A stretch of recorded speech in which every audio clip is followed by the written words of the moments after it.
আজকে হচ্ছে আপনাদের মাঝে শেয়ার করব আমি সকালে দুপুরে এবং রাতে কি রান্না করলাম আর কি রান্না বান্না করলাম, কি খাওয়া দাওয়া করলাম, সেগুলি হচ্ছে আজকে আপনাদের মাঝে শেয়ার করব। সকালে তো যেটা নর্মাল নাস্তা থাকে রুটি, সেটাই বানিয়েছি।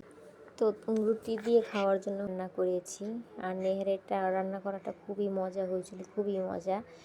যেটা হচ্ছে না খেলে বুঝতে পারবেন না যে আসলে আমার এবারের নেহেরির মধ্যে এতদিন যে সকল নেহেরিগুলো রান্না করি তার মধ্যে এই আজকের নেহেরি রান্নাটা ছিল সবচেয়ে বেস্ট। এটা হচ্ছে পুরা মাখো মাখো করে রান্না করেছি, 2 দিন পর্যন্ত জাল করে। নেহেরির বিশেষত্ব হচ্ছে এটা যত বেশি জাল করা হবে খেতে কিন্তু তত বেশি এমনি হবে। দেখেই বুঝতে পারছেন যে কতটা লোভনীয় লাগছে। হ্যাঁ, খেতেও কিন্তু ততটাই ভালো হয়েছিল। তো সকালে রান্না বান্না খাওয়া দাওয়ার পর্ব তো হচ্ছে এই নেহেরি দিয়েই শেষ করলাম। দুপুরের জন্য আজকে ভালো আয়োজন আছে।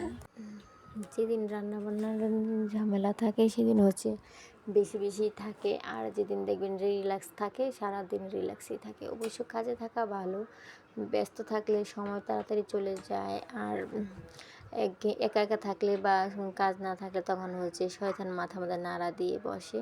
তো আমার হচ্ছে ব্যস্ত থাকতে খুব বেশি ভালো লাগে। তো এই যে আমার নেহেরিটা রান্নাটা কেমন হয়েছিল অবশ্যই কিন্তু সবাই কমেন্ট করবেন, কেউ কিন্তু কমেন্ট করতে ভুলবেন না। তারপরে তো হচ্ছে নাস্তাটা আমি সবাইকে হচ্ছে সুন্দর করে সার্ভ করে দিলাম। প্রথমে হচ্ছে যে হাঁটুর যে মাংসটা, হাড়টা, সেটা হচ্ছে আমি সার্ভ করে দিলাম, বাটিতে নিয়ে নিলাম। আর নেহেরি খাওয়ার সময় কিন্তু আস্তে করে বাটিতে লাড়া দিতে হয়, জোরে করে দিলে কিন্তু বাটিটা ভেঙে যাওয়ার সম্ভাবনা থাকে। হচ্ছে মশলার যে ঝোলটা থাকে সেই ঝোলটা খেতে ভালো লাগে। অনেকে হচ্ছে চালের গুঁড়ি ইউজ করে, কিন্তু চালের গুঁড়ি দিলে ঝোলটা কেমন জানি আঠালো হয়ে যায়, খেতে বেশ ভালো লাগে না। আমি তো এভাবেই রান্না করি, তাই হচ্ছে এভাবে আপনাদের মাঝে শেয়ার করলাম। আর কি কীভাবে রান্না করেন অবশ্যই হচ্ছে কমেন্ট করে কিন্তু জানাবেন। তারপর হচ্ছিল আমরা শরবত খেলাম, আমি একটু শরবত বানিয়েছিলাম। এটা হচ্ছিল জুস বলে ট্যাঙের শরবত আর কি, যেটা থাকে সেটা। তারপর তো দুপুরের জন্য রান্না করেছিলাম হচ্ছে চিকেন রোস্ট।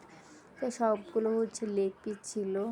সবগুলো যখন মুরগি আনতো, সব দুটা তিনটা মুরগি আনতো তখন মুরগির লেগ পিসগুলো রেখে দিয়েছিলাম, রেখে দিয়ে হচ্ছে রান্না করেছিলাম। আর ডিমের কোরমা বানিয়েছিলাম। তারপর হয়েছিল কাবাব করেছিলাম। এটা ছিল দুপুরের খাবার।